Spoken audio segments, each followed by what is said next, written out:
Okay, now this is something which is important, and that is the no code editing of the form and connecting your autoresponders or your data points to the form, right?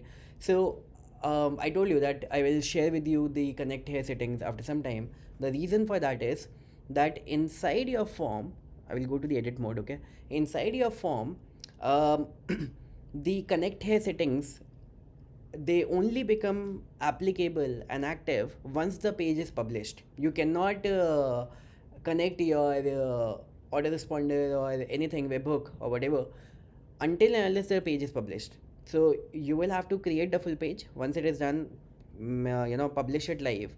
And once the page is published, then you can go to the edit mode of your page, and wherever the form is on your page, if there is a form on this page, then you can connect your let's say data.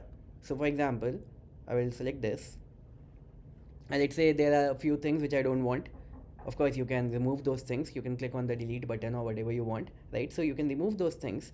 But this is here, you have the connect here settings which are now visible, which were earlier not visible. So now you can click on connect here, and you can connect with any autoresponder or webinar or digital asset or a webhook, like whatever you want. Now you can connect, right? So these settings are in the same way, like the connection settings, and are all, you can visit the knowledge base. If you are a new customer, you can learn how to connect the knowledge base, and now you can just need to select the list or select the webhook, like wherever you want to pass on the data.